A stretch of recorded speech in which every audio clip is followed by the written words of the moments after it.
Pickaxe.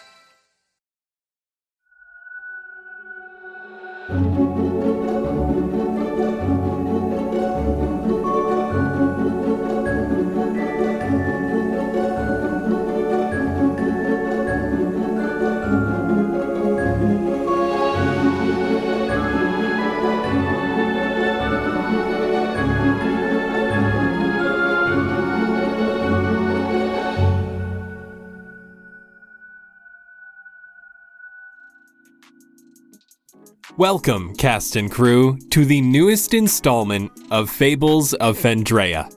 You all just heard the incredible theme song for Wyldacre composed by the Dungeon Maestro. He can be found on TikTok at the Dungeon Maestro, composing beautiful pieces of TTRPG music. And we had the absolute honor to get to work with him on Wyldacre's theme song. Now, I won't take up too much of your time so we can jump into this new adventure, but we need to give you all an enormous thank you and show our appreciation for this amazing community. Fables of Fendraeya was a shot-in-the-dark miniseries that we didn't even think would stick around. It was our attempt to bring you all consistent weekly content from Cast Party, and you guys loved it so much that we knew we had to continue. Bringing new faces to Cast Party has been a goal of ours from the beginning. We got to achieve that with guests, but we wanted so much more. And getting to flesh out the history of Fendraeya with the brilliant mind of Jose and all of our talented content creator party members has been such a blast. So, if you'd like to continue supporting the show, the best way to do so is patreon.com/castparty. Ad-free episodes, exclusive behind-the-scenes info, hilarious monthly one-shots, access to our Discord featuring the most wholesome community this side of the TTRPG world. The rewards honestly never end. For the price of a single cup of coffee, you can help us continue to create the highest quality D&D content that we possibly can. And trust me, we have so many more stories to tell. Patreon.com/castparty. Thank you all again from the bottom of our hearts. Now, I'll toss it over to Jose to intro our brand new series. Enjoy.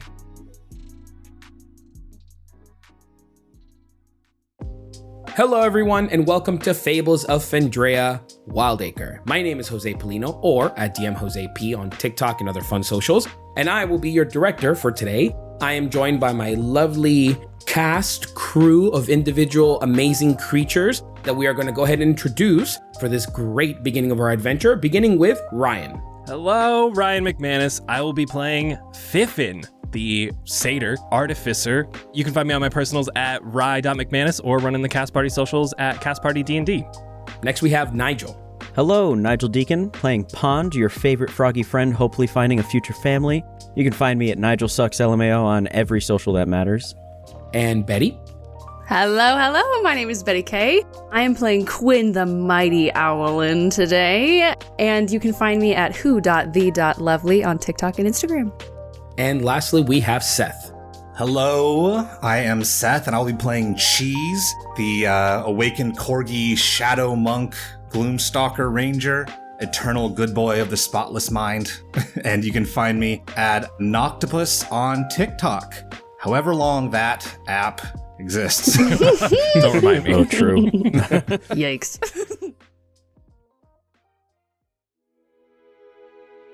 Hear that? The sound of 100 instruments all playing at the same note, pitch, and intensity, signaling the start of this glorious day. The setting sun giving the skies its perpetual touch of infinity. The waters flowing and dancing even without any encouragement from the wind. Wyldacre awakens to the start of a very memorable time. The ground rumbles as trees begin their day. Fairies spring forth from the rainy hill rivers, concealed in shimmering bubbles. The Tiempos tree announces the Festival of Tres has officially begun. Hundreds of fey creatures prepare to make their journey. Residents of Wyldacre look to the skies, to the ground, homes, everywhere and anywhere for inspiration on what gift to present to the Archfey. For it is said, through whispers and excitement, he only chooses one gift worthy of his attention. Others say he cares not for gifts, but for the story that comes with the journey. It feels impossible to know precisely what to get this almighty fey creature. However, one can be sure that whatever is presented will be met with great appreciation. So join us, if you will, as we embark on a glorious tale set in Wyldacre, full of mysterious surprises for our adventurers. Some fae, some not, and some we will just have to find out. One by one, you are all awakened by the familiar sound of the Tiempos tree, this magnificent three-faced tree at the center of town that rings this magnificent bell in a downward note pattern.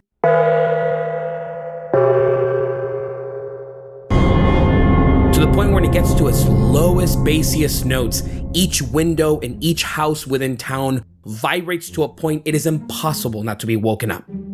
So with that, we'll begin with whoever wants to start.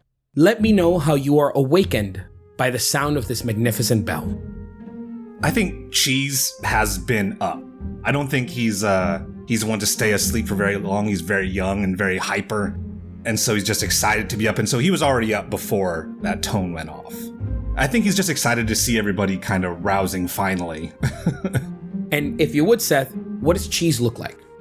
Cheese is a corgi. He's about 1 foot tall, about 2 feet, maybe a little bit shorter than 2 feet in length. He's got Hawaiian sweet roll coloration. It's like darker at the top where he's a little more baked, and then as it gets white down to the bottom, he's always got his little tongue hanging out the side of his mouth.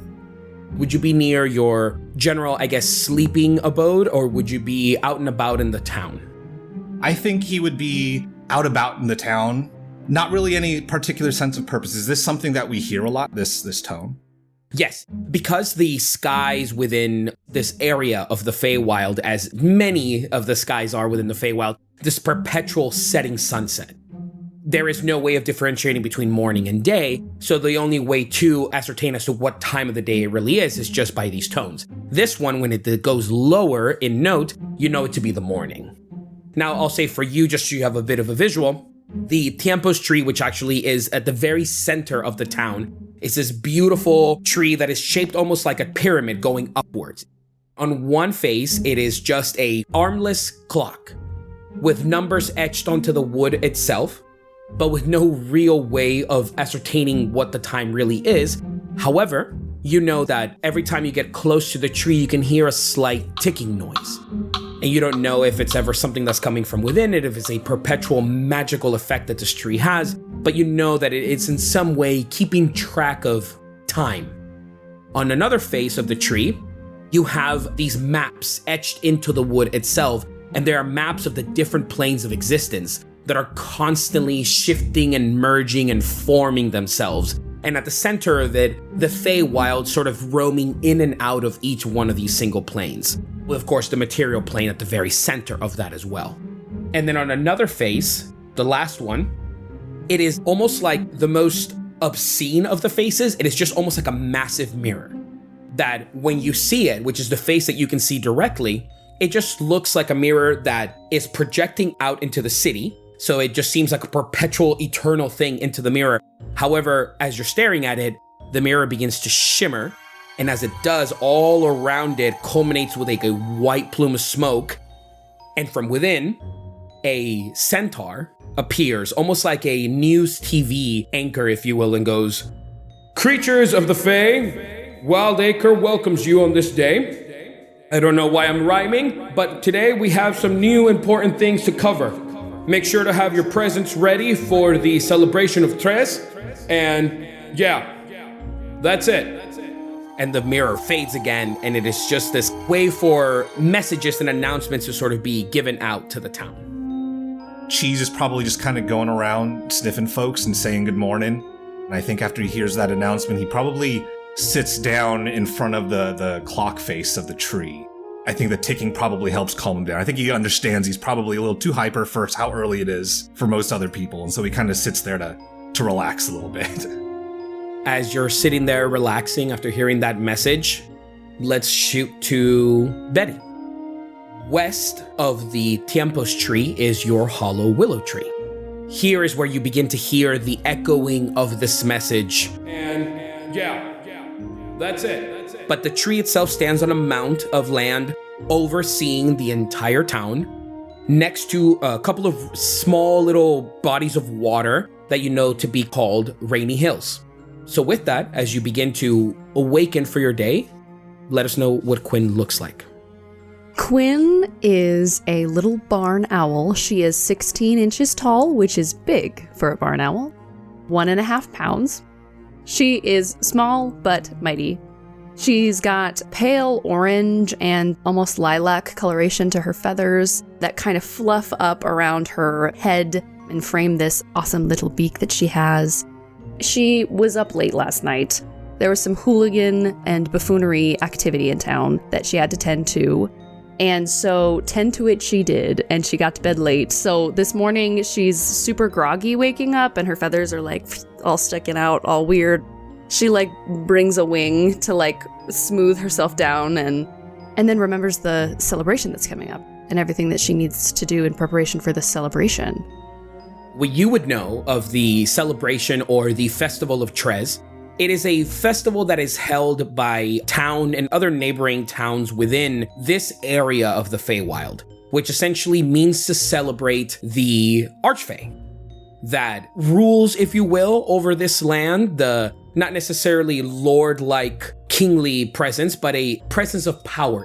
This festival is more to honor them and his brothers and all of these things that give life to the Feywild. Acquiring presents and gifts for this offering, it can be a mixture of actually buying things or making things. So she's gonna kind of get all her gear on. She's got this little like vest that she wears that's got a couple stashes of things that that's a secret item that will help us later. And and she's got like a dagger, like a normal person-sized dagger that's like a sword to her. And then like a little owl-sized dagger that she like tucks into her. Then she's like, okay, I'm ready for the day. And she's gonna go out and perch. She's got the like hole right through the tree. And she's just gonna kind of perch on the tree and observe until something needs her attention. Make a perception check for me. Ooh. First roll. Let's go. Ah! Set the tone for the entire campaign. Why would you do this to me? Why would you do this to me? Oh, perception, you say? Nice. Awesome. Okay. 8, 9, 10, 11. More because of how you're able to just see the entire town from this western point within the town itself. It takes you a bit of a second, but you hear a bit of rustling underneath coming from the very base of the tree. And there you see a dryad, presenting in a very female form, waiting there with what looks like a scroll over her arm. And you more notice it by the tapping that seems to be coming as her in this tree-like body comprised of twigs and leaves and wooden face makes a ticking sound. Whatever pen or quill they have on their person, they're tapping it against their leg. I'm going to just jump off my little perch and flop down, stop myself with my wings like right above her, so I'm like looking down over her. Are you nervous? Okay. All right, Quinn. Now, you know how I am about your eagerness to do what you do. So let's just try that again. Yes, I am very nervous every time I have to come talk to you because you just carry a presence around you that is just I'm all about it. So listen, I just needed to check in with you real quick about the tomfoolery that happened the night before. Buffoonery indeed, yes. We captured the individuals that you submitted to us, and they are going to be punished 15 days of sunshine and 14 days in the most cool waters to reach the soul. Do you think that's a fitting punishment? Did you feed them black licorice? Oh, I forgot about the black licorice. Darling, there's only so much I can do on my end. Okay. You have to bridge the gap. You have to give them the black licorice. Okay, I will touch base with who I need to. I'm sorry that I took up much of your time.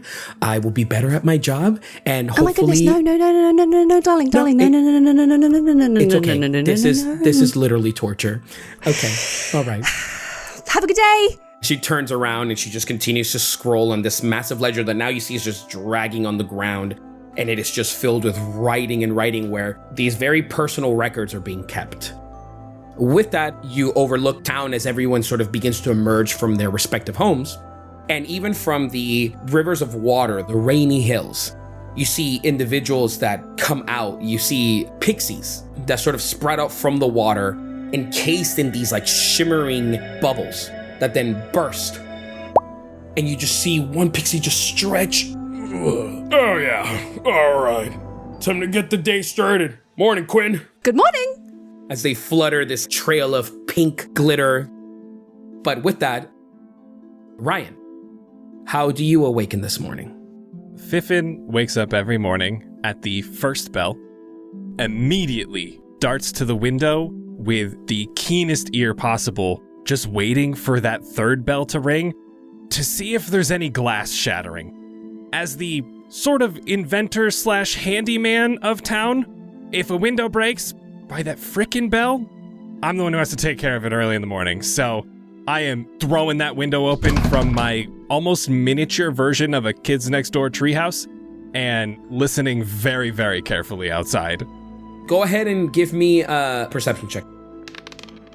Oh, it's only a 9. You don't hear glass shattering, but you do hear the familiar sounds of, Oh no, another one. Every morning, there it is. Fiffin, are you in, love? Yeah, who is it today?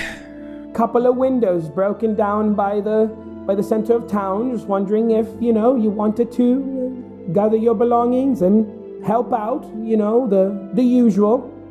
No payment, of course. As always.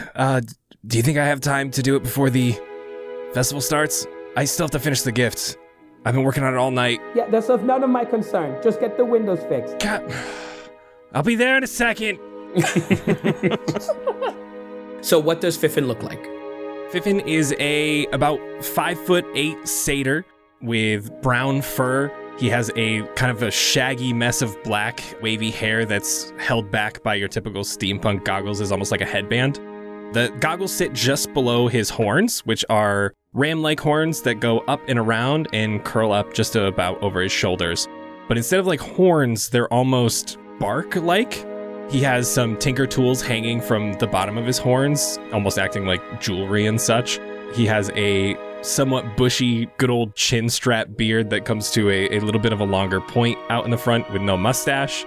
And also a bark-like singular gauntlet on his right arm with a little green gem on the back of the wrist, as well as scale mail over his legs with a little clean tunic on.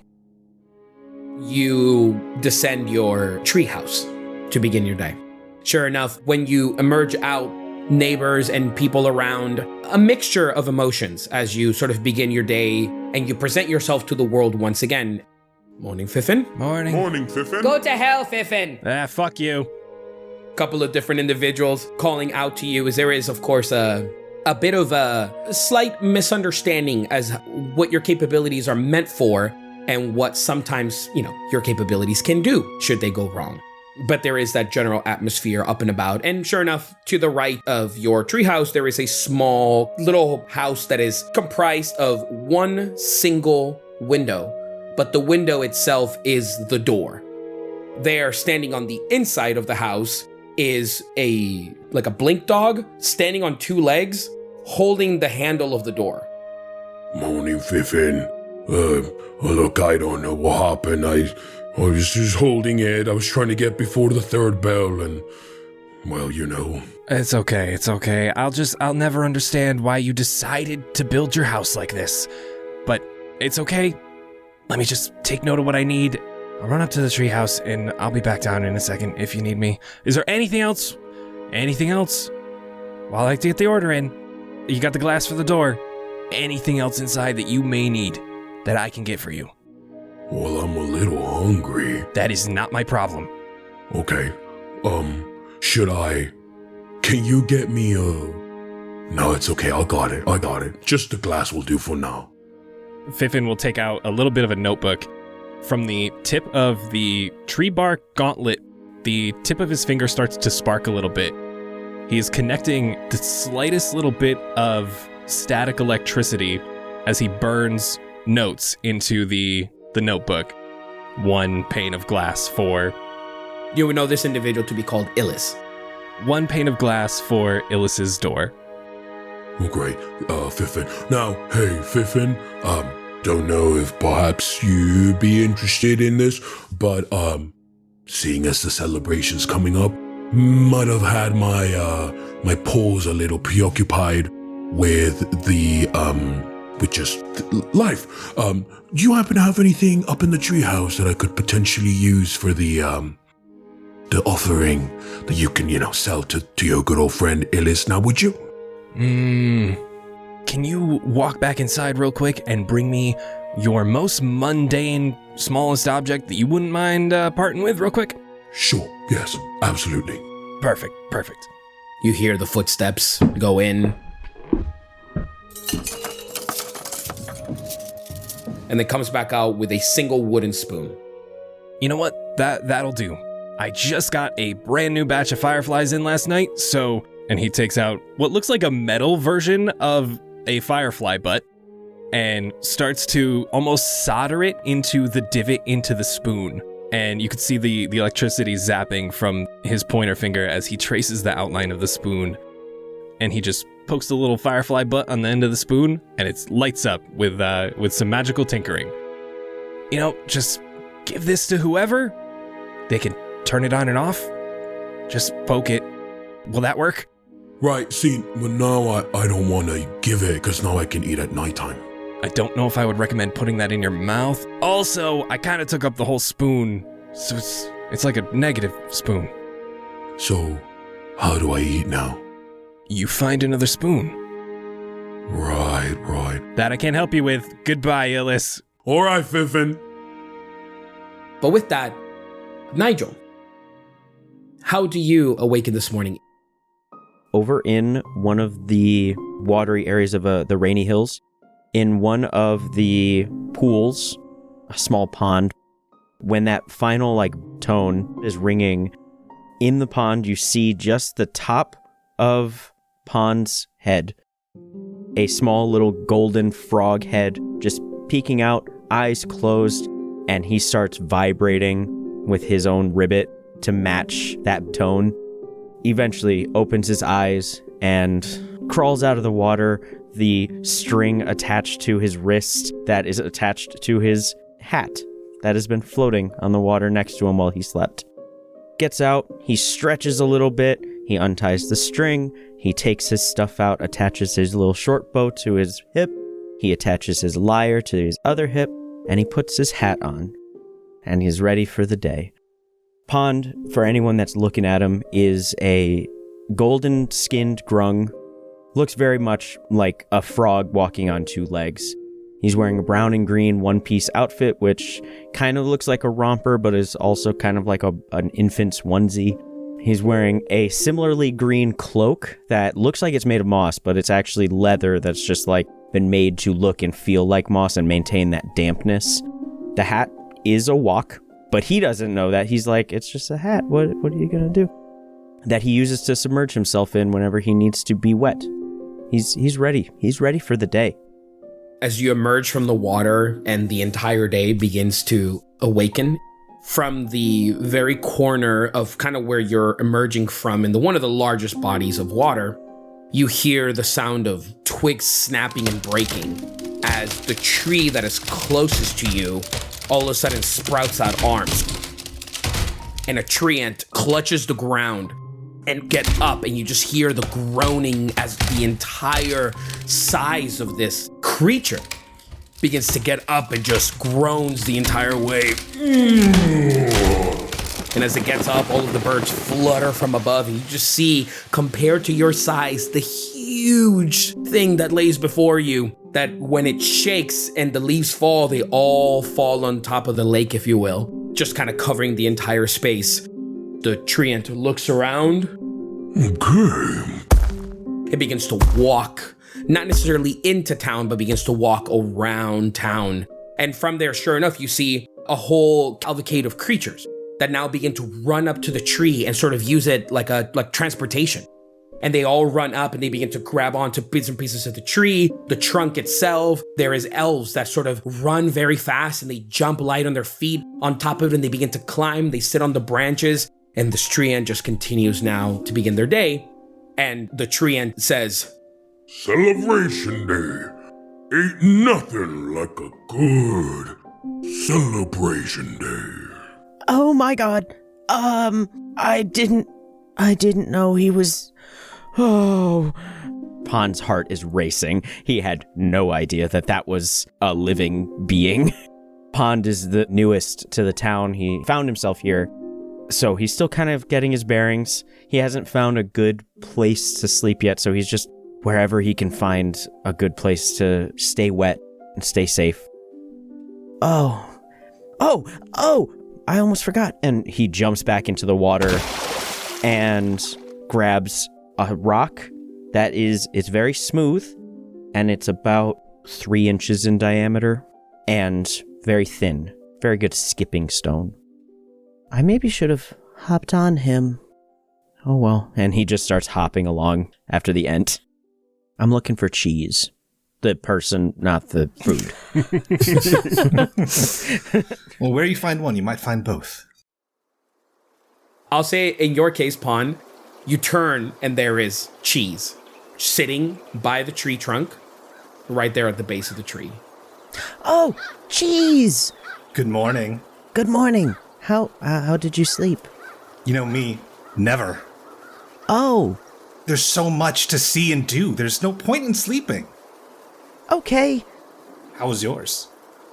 Good. There was a particularly nosy newt that I think was trying to get a bit more familiar with me than I was with it. Other than that, it was nice. You mean like a crush? Like they had a crush on you, maybe? I think they were trying to find a home inside of my sleeve. How big is this newt? It was small. Oh, okay. When I first came here, I had to throw out all of my ideas about how big and small certain things were, so this newt could have been as big as a house as far as I knew. That's a good call. Admittedly, it's still a bit of a culture shock for me. Everything is so alive here. I had that same feeling when I first came here. You know, it's what can I sit on? What can I relieve myself on? Oh, yes. Sounds like you're adjusting pretty well. I suppose so. The pixies in the ponds, they also give me a bit of a spook, but that's okay. One of them gave me this to give for the celebration. And he holds up the rock. When Cheese sees that, he kind of droops his ears a little bit. I had no idea about this celebration or anything. I don't have any gifts. Oh! You can give this. No, that's yours. I need No, please. And he lays the rock down in front of him because Pond can't touch anyone and he doesn't want to risk accidentally poisoning anyone. So he just puts the rock down in front of Cheese. Well, I'd feel bad taking this, you know. Just this was your thing to give them. What if we gave it to them together? Okay. I hope the pixie doesn't mind. I only had to give it 4 rats. See, I don't know if that's a lot or not. I was going to say the same thing. So. How many rats is too many? That could be an incredible deal or a terribly rude thing. I'm not sure. You see in that moment flying by a very beautiful pixie, vibrant red hair, this green skin, and vibrant green wig, holding what looks like a pouch of possibly maybe fruits or some kind of food, and then look over and go, "Hey, Pond, thanks again." Anytime. That was the pixie. Oh. What are Fiffin and Quinn doing? Quinn probably at this point has taken to the sky. Now that the ent is up, I know that people are going to get stepped on and there's going to be some traffic jams happening, and that's not good. We need to avoid that. So she's up, she's flying around, kind of surveying. If somebody's carrying a lot of things and, like, something is falling out, she will, like, scoop under them and, like, help them up. So she's kind of bobbing and weaving through the city, helping people if they need help, and ever the watcher, that one. Progressively, for you, Cheese, and Pond, it is very common to see the mighty Quinn descend the skies and aid the nearest townspeople that are around, you know, struggling or trying to get by on their day. And Fiffin. Fiffin would be just finishing up with Illis's door. As he finishes kind of setting the pane of glass into the door, looks at the doorknob and just opportunity is there for the taking. And he picks up a nearby pine cone and sprinkles some dust over it and scratches it on the glass. He does a little like stress ball test squeeze. The more he squeezes, the more it now sounds like glass is cracking. And he's gonna slip that just under the doorknob to hope that when it twists, it'll crunch completely and Illis will think that his door is now broken again. But as he is trying to slip this under the doorknob, he is eyes to the sky, making sure that Quinn is nowhere in sight, or at least hoping that she's not around. That's who Fiffin is. Got it. Sure, I'll do the job, but I'll do it my way. Mm-hmm. Quinn, for the sake of this, go ahead and give me another perception check. That's a 16. You don't necessarily make out what exactly he's doing, but you, of course, are very familiar with Fiffin's treehouse. And sure enough, you see him carrying what looks like a very beautiful, elaborate glass door. It seems to be sort of like finessing on something towards the handle of it. But you take note of where he is. I am going to fly down and I want to land on his head. Up to trouble this morning, Fiffin. No trouble at all. Don't know why you would suspect that. I don't believe you. You could believe whatever you want. I'm just trying to save these people's doors. I'm going to stomp my feet on my little talons on his head a little bit. Oh, God, okay. I hold up the pine cone to her. Give it a squeeze, go on. With my little talon. I'll squeeze it. Instant glass shattering, but it's just the sound. Huh? He said he wouldn't pay me anyway, so, I had to have a little fun. Is that your gift for the celebration? No, that's upstairs. What is it? Can I see it? Yeah. Do you want me to run up? Mm-hmm. Run upstairs and I'll grab it. It is a carved statue of the Tiempos tree. There are little lights scattered throughout the leaves on the top that just start to twinkle. It's maybe 2 feet tall. I carved it a little bit, found most of it, and put lights on it. Thoughts?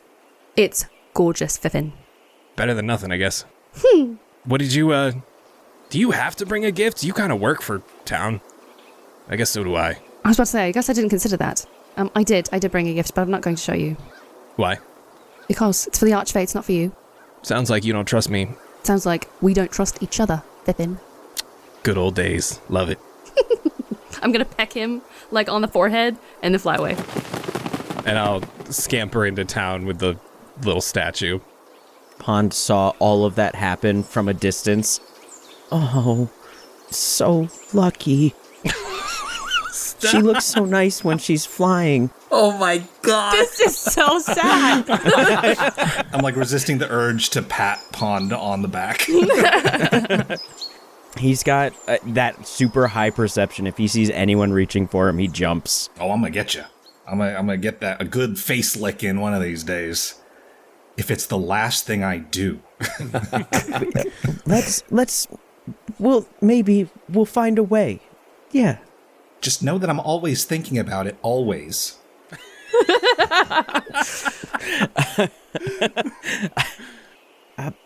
Absolutely. Me too.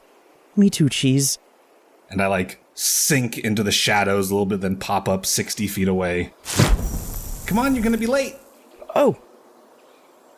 Fiffin, as you're coming down and getting closer to the center of town, from behind you, you hear the panting as an individual seems to be trying to catch him. Excuse me, Fiffin, just a bit of your time, please. Sorry, Fiffin, don't run much. Yep, that's okay, I don't either. You see behind you what essentially looks like a purple elf with ears very long but sort of drooped down in a very sort of not elegant fashion. There is an age to the phase, a couple of scars here and there. You would know this to be Pertison, the owner of one of the shops in town. What can I do for you, Pert?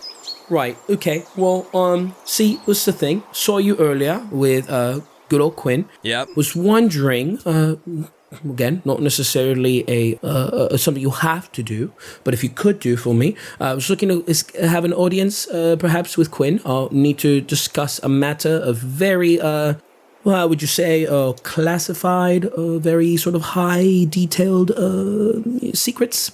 perhaps, I didn't say the word secrets. Yeah. I meant to say the word, I cannot tell anybody else but Quinn.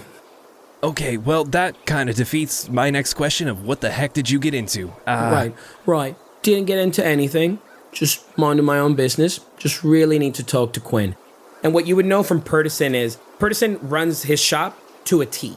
But Purtison is easily one of the most irresponsible individuals outside of their business. Right? Irresponsible, doesn't really take care of themselves all that well. His entire attire is a mishmash of clothes that have just been kind of like sewn together. One is a long sleeve, another one is like a short sleeve, a pair of trousers where they're ripped and they have no pockets. So the entire time Purtison's talking to you, he's kind of like fiddling with his thumbs and his nails, and then we'll place one hand in a pocket, and then you'll see the hand emerge from another hole in the pant.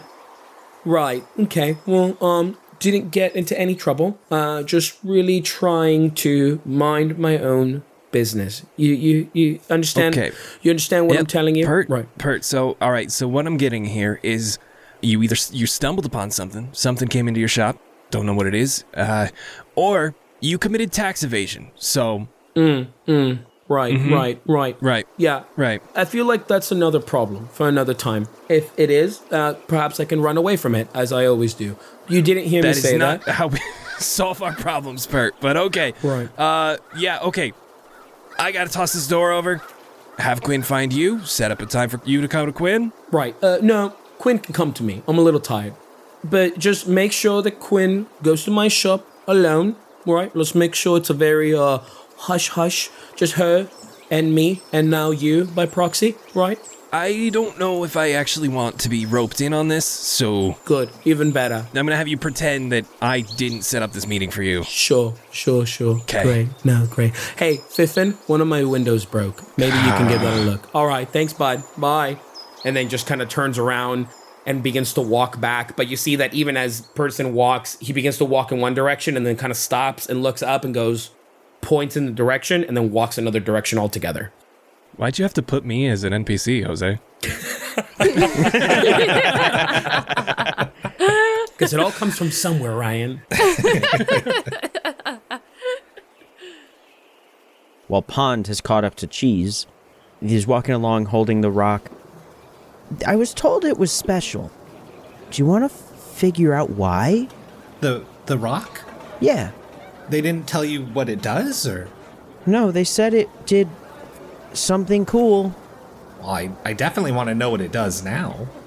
How do we do this? Maybe like a spell word or something? I'm not entirely sure how all these... Oh! Bazooka! That wasn't it. Well, we tried. We tried the one word. The only word. We live in a town full of magic people. Someone here has to know how to make this magic rock work. I'll hop over to the nearest person. You see a centaur that is there just kind of like pushing along a cart with all kinds of these very vibrant and beautiful assortment of fruits. Some with just really dangerous looking exteriors, but others that seem to resemble things like apples. Cheese is interested in all of this.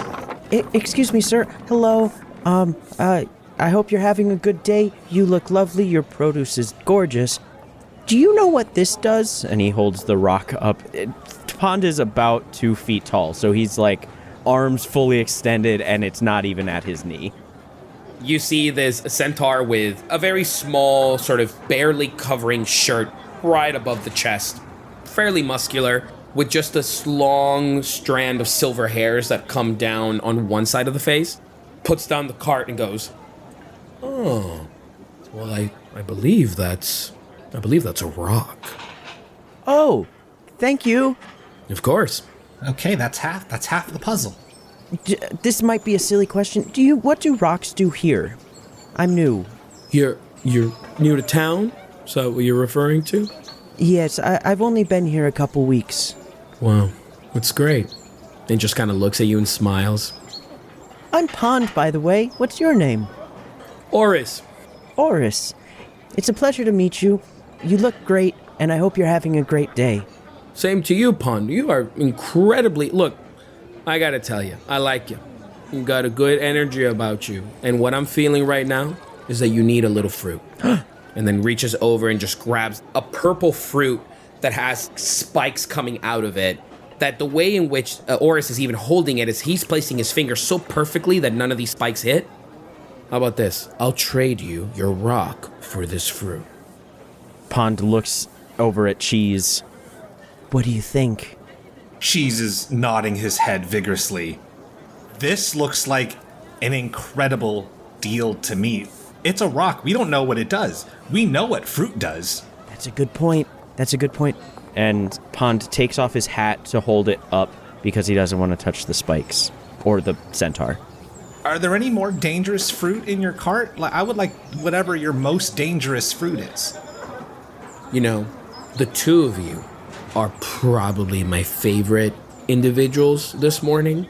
You're both just so... I want to give you everything. You know, I want to give you... I just want to give you my livelihood is what I want to do. So whatever fruit you want, you can have. And just looks directly at you, Cheese. Pond's eyes are tearing up and just welling up with happiness. He reaches around and grabs from the cart another one, but this is a much smoother fruit, but it is like a vibrant yellow, almost like neon yellow. There you are. Oh, awesome. I swing off my backpack, and then I kind of gnaw open the latch and just kind of hold it open. Thank you so much, Oris. Thank you. As you place the rock on top, you see this familiar purple-skinned tiefling walking towards Oris. Right, Oris. Hey, love, quick question. You seen Quinn around? Not now. And begins to roll the cart around, and then Purtison goes, okay, great. Perfect. All right, and then just walks another direction as well. But you both now have in your possession 2 fruits, which I'll say more on Cheese's end. You would know that both of these are essentially just very acidic fruits where they're not necessarily meant to be consumed in one go. They're meant to be open, let them get ripe for a while, consume in small bits, and then essentially eventually eat it. It's a sort of like a meal that will last you a couple of days. We hit pay dirt with this one. But these could be good gifts for the festival. Exactly. We got to figure out where we can put these. I don't know how long they're going to stay. That's true. Maybe, do you think Fiffin has any idea on how to keep fruity? He's one of the smartest people I know. He must. Let's go find him.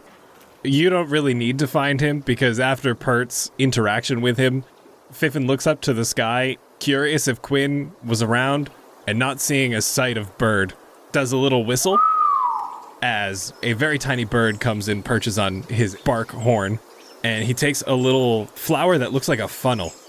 With his electric gauntlet, he is coursing electricity through it, and he holds it up to the bird's mouth as the bird just screams into this flower as it erupts in the alarm spell. Just trying to get people's awareness and knowing that Quinn will be here in 0.2 seconds. You let go of the alarm spell, and when it dissolves, a pixie that's flying by... All right, Fiffin, little lower next time, all right? We get it. A little bit more courteous of everyone, okay? I wish I could say the same about that tree over there. Quinn, you hear the alarm-like sound that just definitely penetrates the space. Darts back, superhero landing right in front of Fiffin. Whoa, dramatic there, What's okay? going on? What's happening? Nothing. You rang an alarm. Why'd you ring an alarm if nothing's happening? Potential tax evasion. Potential tax evasion. Damn, didn't know we had a narc in the crew. Now, I should preface, I don't know if that's real. Tax evasion is very real and it's very legal. So if anyone is Tax doing evasion is, yeah, okay. I didn't know that was rampant around town. We should talk about that later. Hurt, found something, got into something, did something. I don't know. He has requested a one-on-one session, hangout, meeting, whatever you do in your office. I don't know. I'm not going to hang out with Hurt. He's a nice guy. Come on. Nice enough. Where did he go? Which way? Where did he go? You know, I could point you in one direction, but I guarantee he's already gone 3 different ones, so. Would you like to touch with me? Might as well. He'll be around here somewhere. I gotta figure out where to drop this present anyway, so. Speaking of which, do you know where Pond is? Have you seen Pond this morning? He's the new one? New guy. Tall, small, yellow? Which one? I wasn't sure. Small. Oh, that one. Okay. Don't know who else I'm thinking of. So, why do you have business with Pond? What did he do? I'm just checking in on him, checking in on the new guy. I found him, in his in his pond, and so now he's sweet, called Pond. so sweet. This is his first celebration. I wanted to check in on him and see how he was doing. True. I could use a rundown of this too. I don't remember the whole shenanigans that happened tonight. Oh, so. it's my favorite day of the year. All right. Lead the way. You're the one who can get up in the sky. And then I'll take off. When you superhero landed, Pond and Cheese, you saw Quinn, and then all of a sudden she took off again, and then for you, Fiffin, it's essentially Quinn left, and then where you were looking at her, you see across the way Pond and Cheese. Oh, hey! They're just right there! Hello. Perfect timing. We can keep our fruits fruity. I gotta change what I said there. I gotta keep our fruits preserved. Pond will start hopping over towards Fiffin. The hat with the fruit is on his back, and so now I'm quadrupedal instead of bipedal, just hopping along. Did you get smaller? No, I'm just crouching. Ah, that'll do it. Pond, dear Pond. Hi, Quinn. How are you doing? I'm doing so good. We met Oris this morning. Oris! I love Oris. Did you get any of his fruit? Yeah, show him, Cheese. I huck my my round yellow fruit onto the ground. And I got this one. And I pull the hat down. Fiffin, have you seen these before? The yellow one, yes. The spiky one, not so much. I was told these were both painful. Sorry? Violent. Is that what you look for in fruit? I don't know. Oh. I had gotten a special rock that we were gonna give to the festival, but then Oris was kind enough to trade us the rock for these fruits. He said we were his favorite people of today. Oh, what did the rock do? Oh, we never did find out, did we? You just said it was a rock. Yeah, it was flat. Good for skipping. Oh! That's his whole realization. Pond!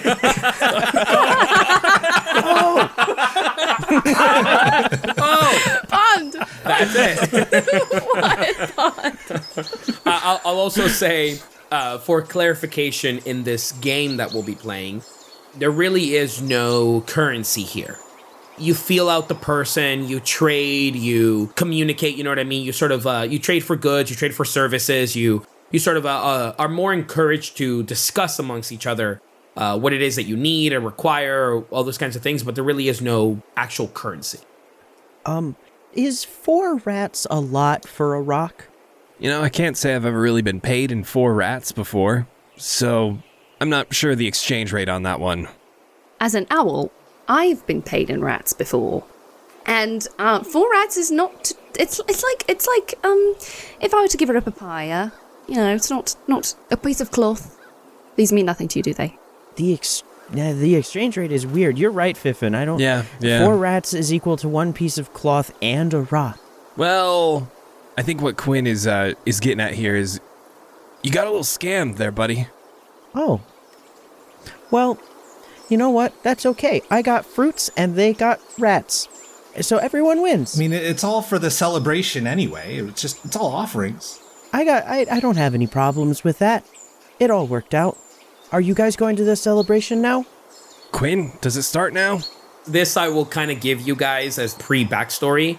The celebration is actually a journey that must be made to essentially the castle, if you will, of the Archfey, which exists a couple of miles for sure away from town itself. The celebration consists of gathering the things that you want to offer, going on this expedition, and then presenting them. And it's sort of about the whole, journey, delivering, presenting, and then, I was going to leave in a few hours. We should all journey together. It should be a fun journey together. Okay. Absolutely. Better than walking alone, I suppose. Is the town going to be okay while you're not guarding it, though? That is the only part of the celebration that I cannot wrap my mind around is how they survive without me when I'm gone. But I must let go. I must trust that the journey is for a purpose and that my stepping away will not impact anything too dreadfully. But today has been pretty cool, so that's very exciting. Apparently, though, Pert wants to speak with me, which I don't know if I've ever heard anything about that, but... Oh! I don't know what that is. I think I've seen him around town, but I never talked to him myself. Is it a man? Quinn, I may have goofed. That was supposed to be a secret. Yeah. Well, damn. Oh, no. Wow, who are we gonna tell? Now we all share a valuable currency with each other, though, don't we? That is true. Can we trade it for more fruit? Maybe. I know you guys are still getting familiar with law and stuff, but I feel like, Quinn, correct me if I'm wrong, that's kind of blackmail. It is, and, that is frowned upon, I suppose. Yeah. This whole time, Pond has just been, wide-eyed, just staring at Quinn and Fiffin, just, going back and forth between the two, in awe of the two of them, because one is a beautiful little owl, the other is a tall tree man, deer tree man. Yeah. I'll say that from the distance, Quinn, you see the dryad woman that sort of you met with this morning. You know her to be named Rika. She is just talking to a couple of individuals by another sort of outdoor makeshift place where they're trading goods. She is conversing with them, and they seem to be trading what looks to be fabrics and clothing and items like that. Do I know if Rika knows person? So what Rika is to you is the town's, not necessarily note taker, if you will, but essentially just someone that keeps tabs on official business. Mm-hmm. Does she seem nervous like she was this morning? Not nervous. She just kind of seems like now she's just back at work. She would know a good amount of people in town. Because I know I made her nervous this morning, I don't want to go up and talk to her. I don't want to make her more nervous. And I think I'm going to wait until she's done talking. And when she's done talking, I think I might bop over there and check in with her about the black licorice. Give me a stealth check. 21 for stealth. 21. Whoa, dang. Sure enough, you're able to walk over as she is just kind of finishing. She's writing on her ledger, just very feverishly, very fast. And her face is very composed. Yeah, great. Great. Okay. And all right, great. Fantastic. Wonderful. Oh, okay. Hi, Quinn. Hi. How are you feeling this morning? This morning, terrible as always, but again, it's just a job. When are you journeying today? Well, I have a couple of other places that I have to check in with. But apart from that, perhaps I'll be journeying over to the castle at some point, but probably not today. I might head out there tomorrow. Okay. Do you know where Pertson is today? Ooh, yes. Saw him earlier. He was walking to the Cruel Butterfly, just down that way. And then, did we ever, circling back around to our last meeting, about the licorice? Did we ever do anything about the black licorice? Right. Yeah, I totally didn't write that in my other notes. Yeah, take care of it. It's all handled. Thank you, Rika. Thank you. This anger and frustration of forgetting that one thing in your job that she had to do and just right. Yep, on it right now. Absolutely. I'll pencil it in. Between Rika dear. Yeah. Rika dear. I'm going to fluff my wing, and a feather is going to come loose, and I'm going to snatch it with my beak and put it on top of where she's writing on the paper. You're doing amazing, darling. You're doing fantastic. Great. What am I doing with this feather? It's a gift, because you're doing great. Oh, bless you. And she takes the feather and places it what would be behind her ear, so it pokes out from the branches. So it almost seems like there's a bird or something there. I can already feel myself cleansing. Thank you. You're doing great. You're doing so amazing. Okay, I'll talk to you later, darling. Fantastic. Thank you. Anything else apart from the regular punishment that you believe are needed in this circumstance? I think maybe like sticking their fingers in hot water while they're sleeping, but that might be a bit overkill. So, I mean, I would check in with who they're with right now. And, it's like a cleanup thing. And I understand that. It's more like facilities than my job, but... You could try honey. Fiffin screams from the back. Fiffin, you're brilliant. Got you. Honey. Try honey. And she kind of leans into you and she goes, right, we're working with Fiffin again. Local nuisance. Listen, I'm not working with him. He's an acquaintance of mine. We grew up together. Whatever. Listen, it's not a big deal. It's not like I'm gonna probably go like bap him in the head about it, and then it will be a clean exchange. It'll be fine. No, didn't ask. Honestly, you didn't. Right. You didn't, right. No, of course. Not of on course. me. Right. Yep. Can you just not write the fact that he came up with that idea down? Right. It's a little tricky, right? Because I'm supposed to be note keeper. Right, I understand. But I'll write in here that you don't want me to write down. Well, I just gave you a feather, though. Oh, you want to do a trade. You want to do a trade of very classified town information for this beautiful feather. You're a smart one. Right. And you are just the best. You see how she just kind of like feverishly again scribbles out the information. Right, okay, I'll do that. Also, Quinn, yes. Just between you and me. Of course. Pert was acting a little strange. Maybe, I don't know if Fiffin got a hold of him and they start doing something for the celebration. I'm not sure what it is. I don't trust Fiffin. I like the corgi and I like the other one right there. Mm-hmm. Agreed. But Fiffin, not so much my cup of tea. Does that make sense? Me too. Right. So we'll just keep this between you and me. I will make sure that this is not submitted into proper channels. Yep. And then just be careful is all I want to say. Pert can have his little eccentricities and he can be a bit of a wild one, that one, but not as wild as that one. Love you. Oh, she's got your number. Sadly, everyone here does. Not in that kind of way, though. I don't. Can I have it? Pond. You ever need anything? Just scream. Oh, I'm good at that. Because Quinn will love that, and if she finds you, I'll find you. Okay. Thank you so much, Reika. I'll talk to you later, darling. Okay, great. Thank you. So you would know that the Cruel Butterfly is this town's version of a tavern that is essentially on the other skirts of town, but it's actually fairly close to where your tree is. And you would know that the Cruel Butterfly is allowed to be there because it's so close to you. So it acts as in this both way of, whoever wants to go by is always under the watchful eye of Quinn. Guys, all right, great idea. Let's go to the Cruel Butterfly for a little bit of a drink, a little bit of food, chats, talks before we head out for the journey. Oh, okay. Don't have to ask me twice. Cheese's tail's wagging hard at that. Yeah, you're kind of roped in with us now because you know our little secret. My bad. Oh, that's okay. Now we get to meet you guys a little more. I know you new around here. It wouldn't hurt to get to know you guys a little bit. Mm-hmm. Absolutely. Lead the way. I've never been to the Cruel Butterfly. It sounded, kind of mean. It's a bit of an oxymoron, right? Because butterflies are inherently innocent and kind creatures made of pure, heartfelt energy and love. So for it to be cruel, right, it's like a little play on words, because butterflies aren't cruel. Things are like that here, I'm sure you've noticed. Oh my god. Are butterflies nice and good? I've eaten so many of them. Oh dear. What?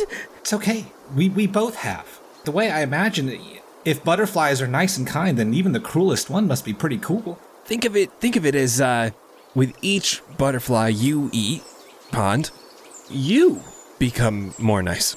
True, you're absorbing their energy. Exactly. That's why you're such a cheery old chap yourself. Oh, okay. So keep eating butterflies. Mm-hmm. And only butterflies. This doesn't correlate to myself, perhaps, or anything else of the matter. You're not going to just take on the traits of whatever you eat.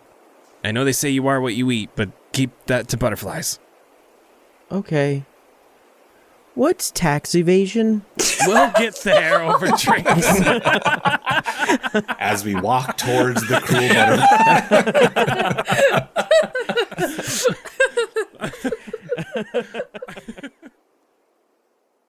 The skies are actually filled with flying butterflies all across the space because the tavern, this place called the Cruel Butterfly, is not a building, but it is actually this dome that is comprised of hundreds and thousands of butterflies that make up a structure.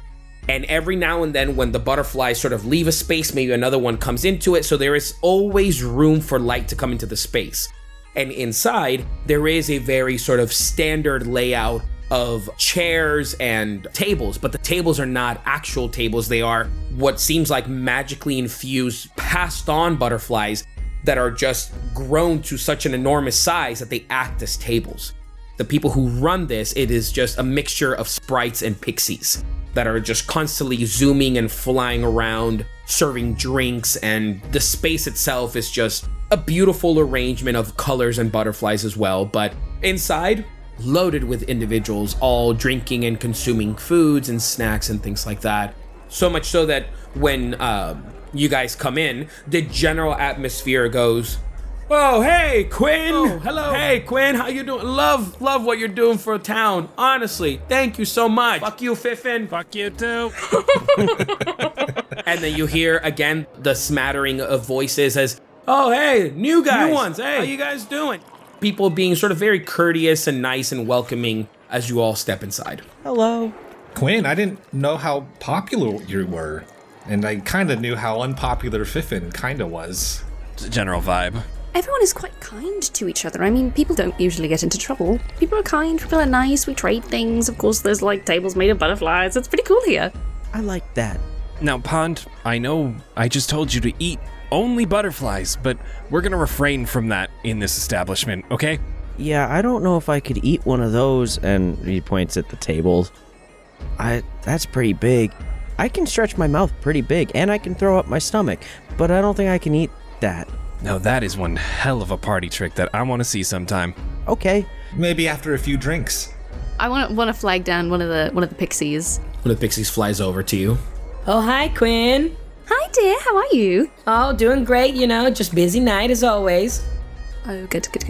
Listen, I need 4 of your finest. Anything, you pick what it is. It can't be made of butterflies, though. Okay, well, I'll see what we can do. Really complicates things, but no worries, we'll make it work. The pixie sort of like flies off, and in that, as you guys are standing by the entrance, a couple of the butterflies come down from the ceiling and they kind of guide you towards the corner edge where there's a table, if you will.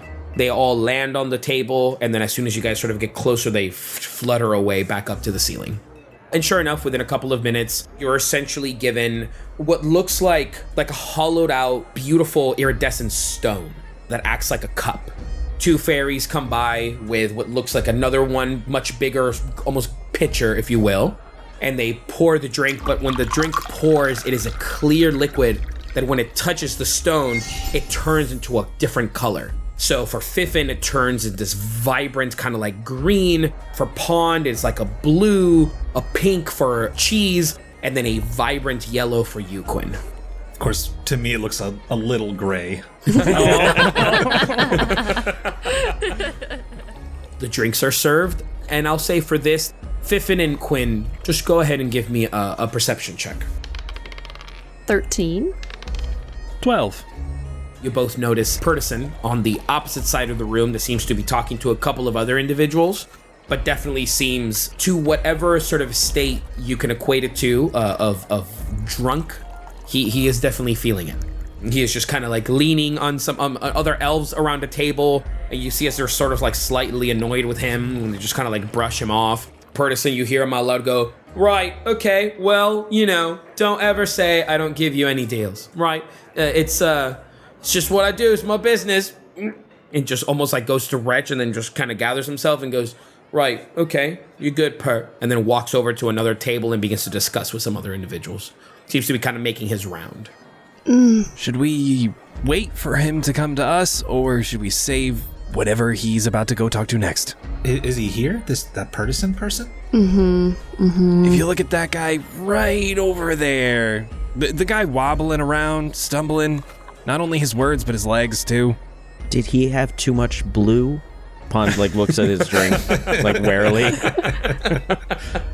Too much of something. I don't know what his drink of choice is, but that feels like information I should find out. I don't know. Fiffin, I am really, truthfully, to be honest, can I be honest with you, Fiffin, my friends, can I be honest with you all?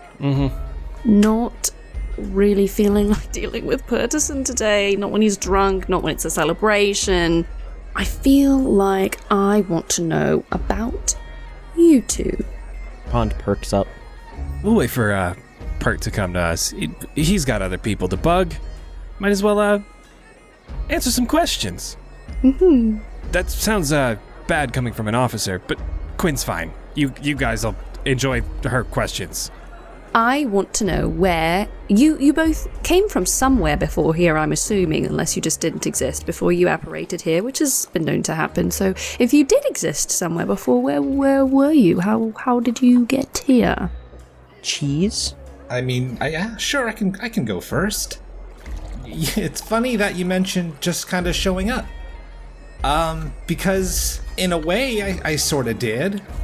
I don't exactly remember much about what I was like before I came to town a few months ago, but I remember it was a hot place with a lot of sand, and I was with some people, and one of them I really, really liked, and she fed me a lot and gave me like a lot of good head pats and stuff.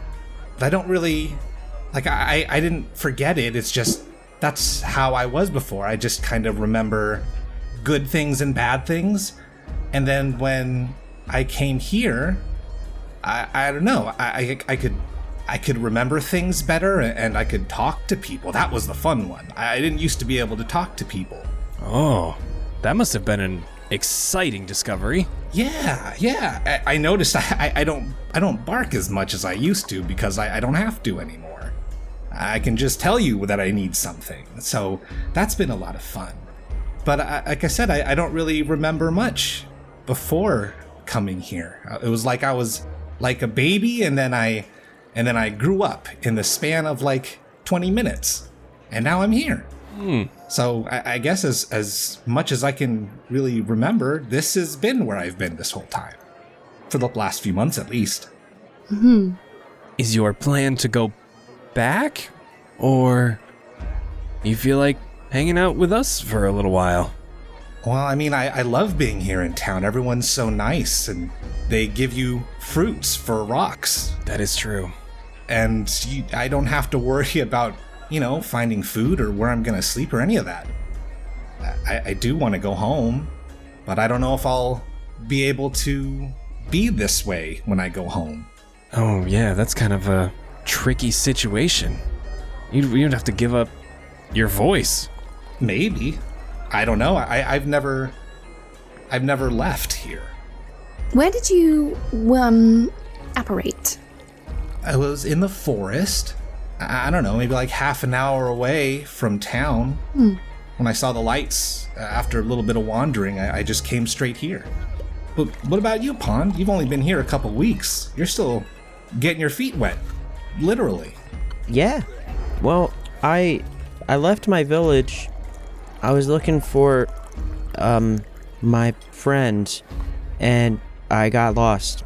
And then I got real dried out. I was walking for a few days in the woods, and I couldn't find my way out, and I couldn't find any water. And then I found one of the ponds here, and then Quinn found me.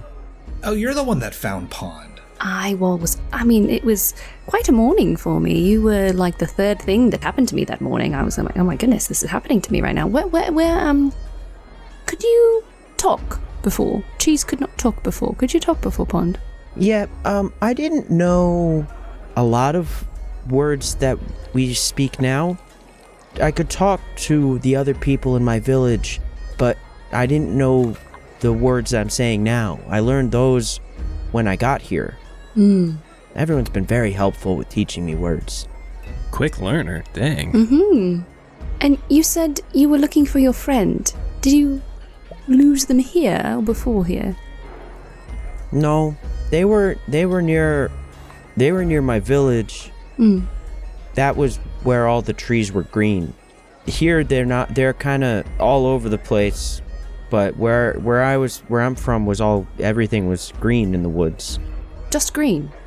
The hard part was brown, but the leaves and stuff were green.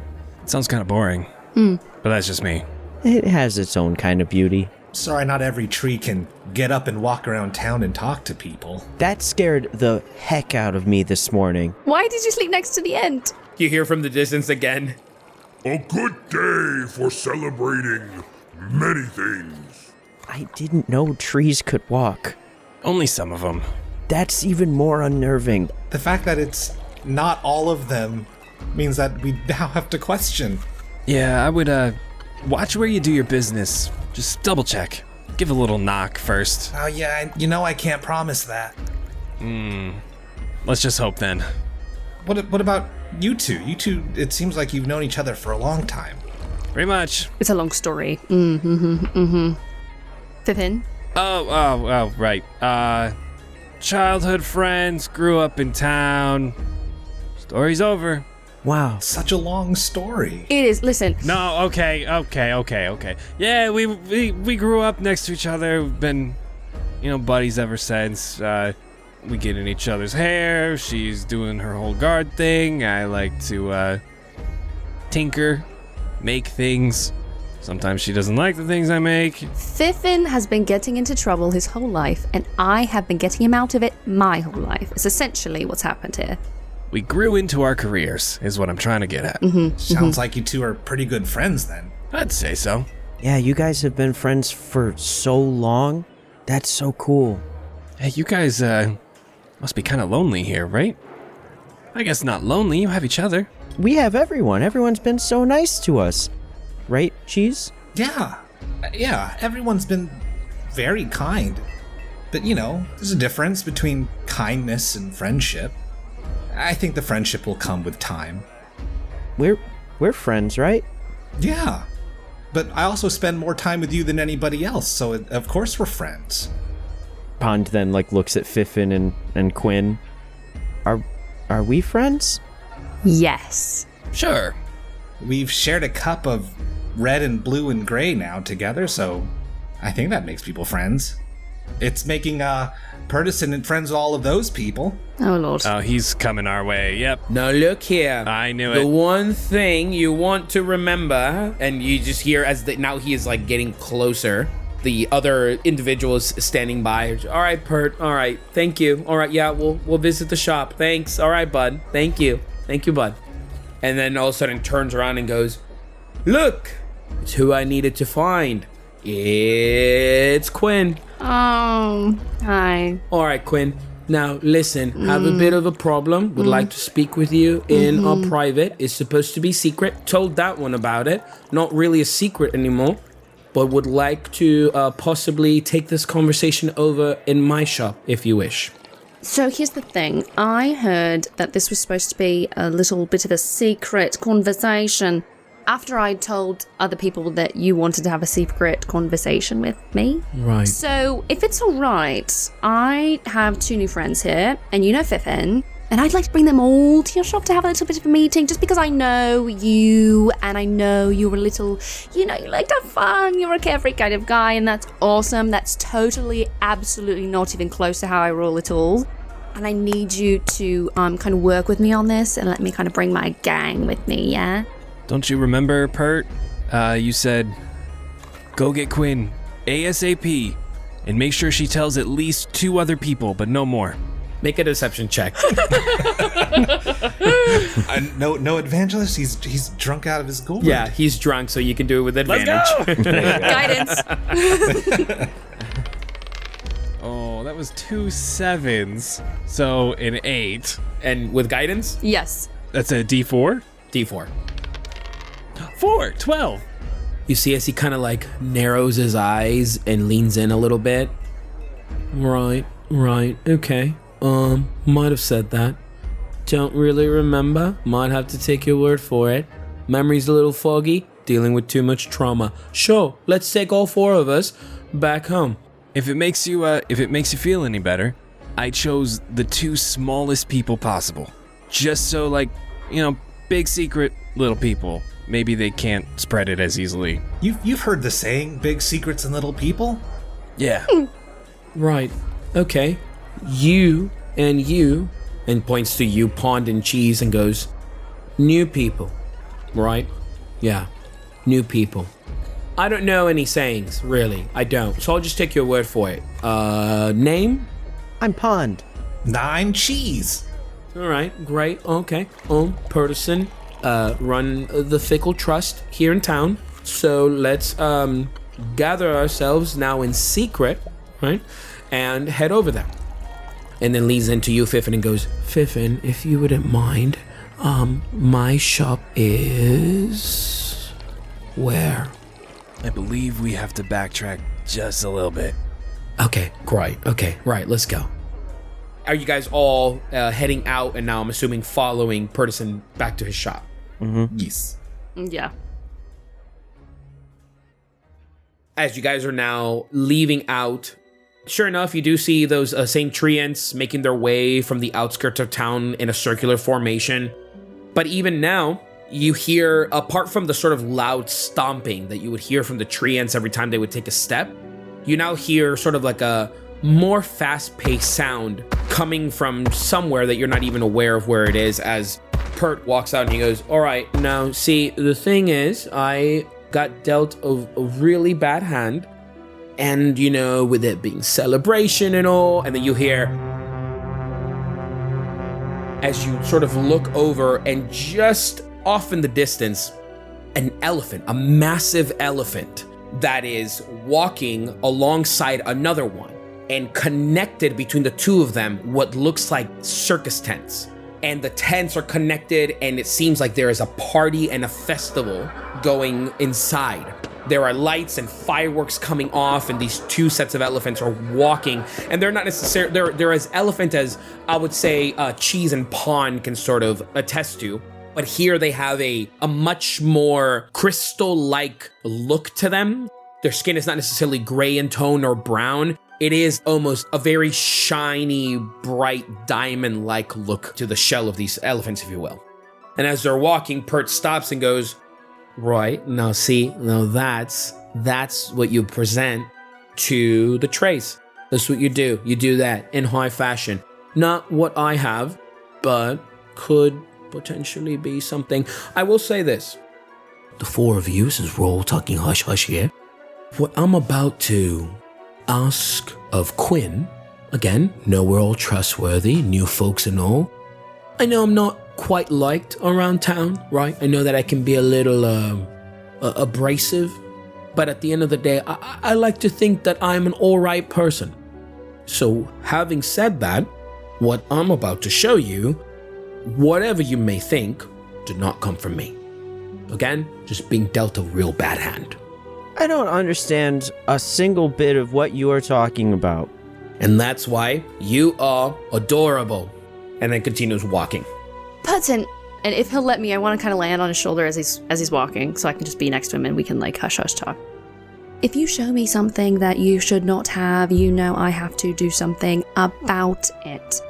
Are you sure I'm the person you should be showing this to? Right, yeah, I think so. You being the person that oversees town and really helps out folks and all. I think I'm really coming to you from help. I think there is something deep within that I'm choosing to block, and this is me sort of having a breakthrough and letting you in so that hopefully my problems can be solved with a little bit of help. Can you say it out loud? Can you say, Quinn, I need your help? Sure. Now, say it now. No. I'll say it at my shop. You see, that is the kind of behavior that makes me think maybe what's happening here is not something that you actually need my help with. Right. Are we doing a tax evasion?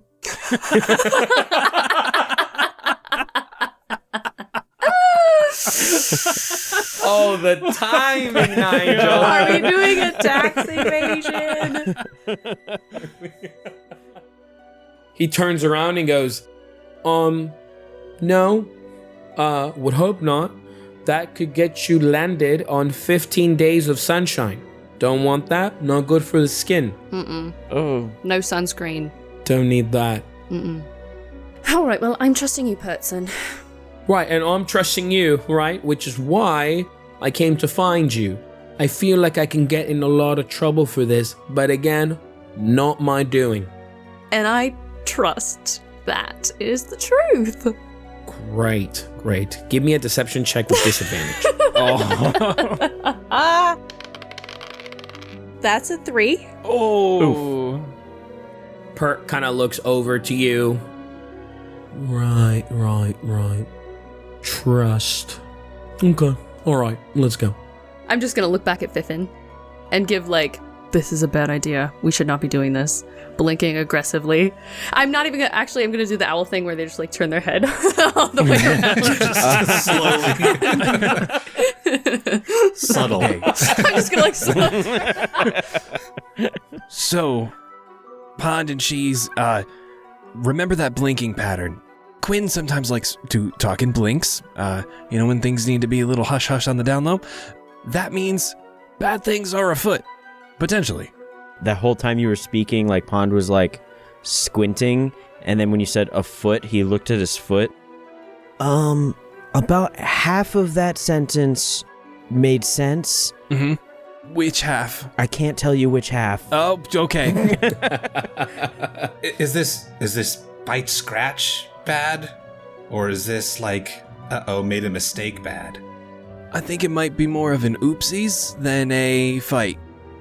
Pert's a little, he's had a couple, so we might need to wrangle him, but that's only an extreme, Wrangling I can do. I'll get my biting teeth ready just in case. Perfect. I can provide a theme song.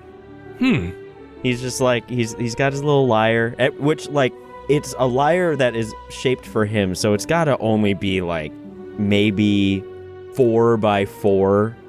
It's a small little thing. And he pulls it out and he's like, "You made this for me and it changed my life, Fiffin."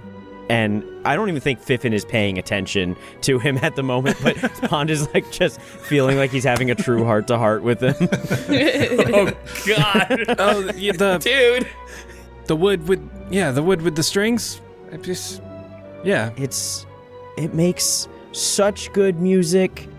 I'm just glad someone can put it to use. If you need anything else for it, just let me know. I can try to make it sound prettier. Oh. Somehow. It's already so perfect. What can I provide you, Pond? The rest of the town asks me for things. I might as well, what is your work order request? Oh no, you've already done so much. No, it's fine. I don't know. I'll come up with something. Okay. Is Quinn okay? She's getting there. Her head's all completely turned around and it's a little unsettling. Yeah, it does that sometimes. It doesn't hurt her, don't worry. It's just, she's a guard. She's got to be 360 aware. Able to turn her whole head around. Okay, yeah. Eyes on the back of her head, right. Yeah. Now with this walk, there is a small, lyre theme song being played. So, we're not subtle. We have a theme song as we're walking around as a group now. Eventually, you get to the opposite side of town where the Fickle Trust is. The outside of the shop itself is just a mismatch representing exactly how Pert presents himself. The outside is just pieces of wood that are sort of holding down the base of it. The stairs are missing a couple of steps that lead to the main door, where there is a handle to it, but it looks like it's actually being tied with some rope that ties to a hook on the other side. It's just a mess to look at. But the one thing is that the sign that comes out with the Fickle Trust writing in this beautiful blue ink, it is a perfect sign. The wood, the finish on it, everything about it just stands out more than the shop itself. Pert stands in front. All right. First of all, love the song. Thank you. Magnificent. Great stuff. Second, we're about to go in. Real clear. This is between the 5 of us. And that's it. No telling Rika. Right, Quinn? Sure. Yes. Right. Mm-hmm. Okay. Well, all right. Let's go inside. And you watch as he kind of with a pep to his step, walks up, misses a step. His foot caves in from one of the wood panels. All right. Found it. There it is. And then reaches over, and then pulls on the string, takes it off from the hook, and the door just swings open as the entire house itself, the shop just seems like it's almost at a slight angle, and it just like swings open. All you have to do, Pert, is just ask anything. I know I complain about fixing doors and stuff, but how do you do it? Wouldn't you like to know my little secret? I really would. I hate to admit that. Is this whole shop yours? Yep, it's mine. Made by my dad. His father's father. It's been in town for quite some time. It is now mine. A single lantern hovering in the space above the center of the room lights itself. And as it does, multiple sets of candles alight as well. And the entire layout of the shop is wonderful. It is rich in color. There is all kinds of different spell components and things along the wall, all different kinds of tunics that are sort of floating in the space along a wall, almost as if they were hung. There is a presentation about this that is just very drastically different than what essentially is presented from throughout. The lights, the colors. If the outside reflected the inside, this would be a very high-end shop. And Pert sort of steps inside and goes, all right, well, great. Now that we're here, and he flicks his finger, and as he does, the door shuts. Great. Okay. So, had shipment this morning. Good shipment. You know how I receive my shipments? They get shipped to me. And when they arrive, I do my inventory. I do what I have to do. Mm-hmm. Got a little bit of this, got a little bit of that. But make yourselves comfortable, please. This might be quite of a long story. There's like no seats, nowhere to actually properly sit. Are there like rafters or like support beams and stuff? Support beams, all kinds of different things. And even on the rafters and support beams, there are jars and vials and things. Okay. Cheese walks into a shadow and the inky black tentacles grab him and then sink him into the shadows, and he pops out on one of the beams, and he pops a squat there. Man, that is new. Okay. Cheese, that is so cool. Haven't seen that. I just could do it one day. Oh. I don't ask too many questions. The same day you could talk, or? Right, seems like the darkness has taken a hold of him. Nobody's worried about that, just me? All right. Okay, well, seems trustworthy. I'll tell you this. Okay, where, do I begin? Now I'm talking out loud, and, you're all staring at me. Okay, he kind of fixes his shirt. Okay, well, all right. So, part of my shipment orders consists from different areas of the realm, and I received my normal array of things. I received a couple of weapons, a couple of fruits and packages, a baby, some cold product that came in. Honestly, just an assault. We just gonna skip over that, or? Are we jumping over that? All of our ears perk up at the same time? Mm-hmm. I think so. Right, excuse me? A baby? Quinn, are you looking for a baby? I didn't say baby. Put.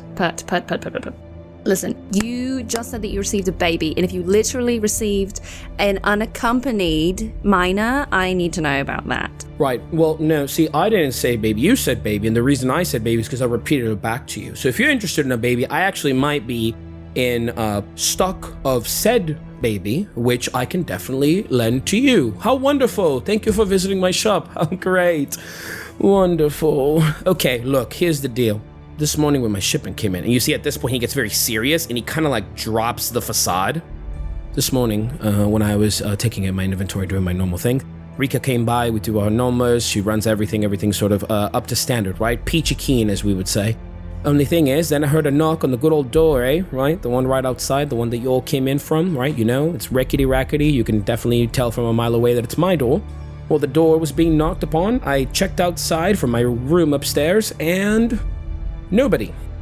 But this. And you watch us from where you're all standing, the wooden panels, they just kind of like bend in this unnatural fashion upward.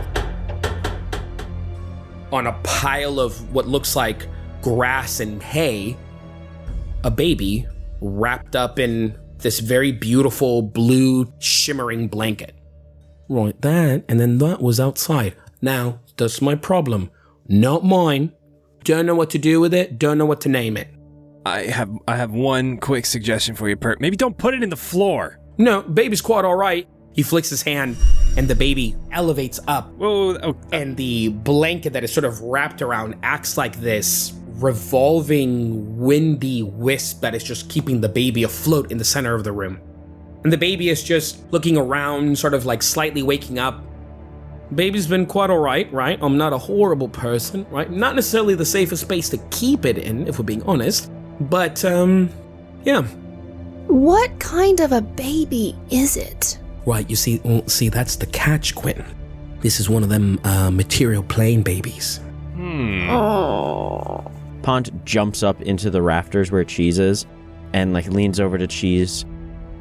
I just want to make sure I'm on the same page with everyone else. That's not something we eat. I'm gonna veto this one pretty hard. Okay. No, this one we don't eat. This one, Pond. This one, no. This one we don't eat. I don't know a whole lot, but babies, I'm pretty sure we don't eat. Oh, okay. So like in general, so not just this one in particular, like all the things that are like that. I think that they'll probably tell us. Someone smarter than us will tell us that it's okay to eat a baby when it's appropriate. Okay, I trust you. I don't think it's this time. Sounds good. We'll come back to it. Well, you're all not discussing eating this baby. There is also another element of it, which is right after I picked up said baby, kept baby, a little scared, didn't know how to deal with my day, decided to re-shower. Then I had a cold drink mixed in with a hot drink, sent my body in a bit of shock, and then I adjusted myself for the new day. Once I did that and I headed out for the day, I do have a bit of a, quote unquote, a little bit of an enchantment right on my shop. Someone came by knocking for me. Big brooding fella, dressed in all kinds of, how would we say, mysterious, shrouded in mystery cloaks. Almost like that one's tentacles. But not tentacles, just the darkness, if that makes sense. Does this enchantment you have in your shop tell you what they wanted? No, just let me kind of see that someone was trying to not only get in my shop, but get my attention. So now I'm afraid, what if someone's looking for this baby? Again, not my baby, don't know what to do with it, don't know what to name it. You protect the town, I think you should protect the baby. This is, the material plane is beyond my jurisdiction, so, I don't think that this baby, oh boy, I think someone's looking for this baby. Did you? There's no way this is your baby, Pert. Right. Quinn, I like to think you're a clever one, right? I'll say, honestly, Quinn, for the hell of it, I'll say there is a 1,000,000% chance it's definitely not my baby. Those are good odds. Fiffin? Yep. I can't carry this baby. It is the size of me. So Fiffin, I'm really gonna need you to take one for the team here. I need you to take the baby, please. We are taking this baby. Well, we can't leave it with Pert, can we? Right. But look, this is the other thing, right? I overheard you're all heading over to Celebration. If you're heading, perhaps you can give it to, he who domains over all as a gift, right? It's a gift. Clear your hands of it, clear my hands of it, and let them honestly just deal with the consequences of whatever it means to raise a child. Does a baby make a good gift, Quinn? I think that the idea of a small, helpless little being to care for and entrusting them with that is a gift. So I think the answer is yes. Baby delivery it is. All right. And now, hey, you guys can keep your fruit. We have a whole group gift now. Enjoy your violent fruit. I hope you guys don't mind traveling with us. Absolutely not. I would love to. Yeah. But, this baby probably belongs to somebody, right? I don't know of a lot of babies that just kind of appear. Is that true? Do babies belong to people? Right, see, that's the part that's tricky. It's not really my my expertise either, but wow, whoa, look at the time. You hear the donging. Looks like shop's closed. Must all scurry away now. And you see he begins to lick his fingertips and begins to take off the candles one by one. All right, well, shop's closed. Might as well just all head to Celebration now after a drink at the Cruel Butterfly. But apart from that, looks like we have ourselves a deal. You take this baby, figure out what to do with it. At the end of the day, it doesn't belong to us. You, Cheese, that's a very existential question that my mind can't wrap its head around. So before my guilt takes over, I'm just gonna go ahead and back myself out of it and say, hey, I don't know. Well, what do we get, Pert, for taking this baby? What do I get? You are babyless now. Good. What do we get in return for taking your baby? This is a trade. Oh, right. Okay. In Pert's defense, we could be showing up with probably the best celebration gift. That's true. That says something for a group of people. That's true. Actually, you know what? Now that you say that, I may want to take that baby. No. Because that could No. possibly be very No. good for business. No, it's our baby now. Right, okay. Well, how about this? You can take one item from my shop. It's branded with the good old brand. And perhaps when you present said baby to the Fae, then you might be able to say, hey, we acquired the baby from Pet Shop. Here's the thing there, Pert. Say this Archfey loves the baby, enjoys the baby. Very cool baby. Right. What if Archfey wants another baby and we tell him that you made said baby? Because, It's from your shop. you gonna have another one of those? Or you gonna get another baby in stock anytime soon there, Pert? That's a good point. It's not impossible. Like the attitude. Keep that one around. But no, okay, fair. Alright, well, alright, don't do it. In all seriousness, I do actually appreciate this. I do not know, 1, what this baby is doing here. 2, who is looking for this baby. And 3, what all of this fucking means. Understood? Understood. Great. Now that is what we call a wonderful start to a very probably safe adventure. And for today, that's a wrap. Damn. Okay. Oh, guys, we have a baby. What are we supposed to do with a baby? I know, what are we doing with the baby? What do you mean we have a baby? This is not how I thought this was gonna start. Thank you all so much for listening. Catch us in 2 weeks, where we will see where this journey to the celebration of Tres takes our 4 creatively unique individuals. Find out next time if Pond eats the baby.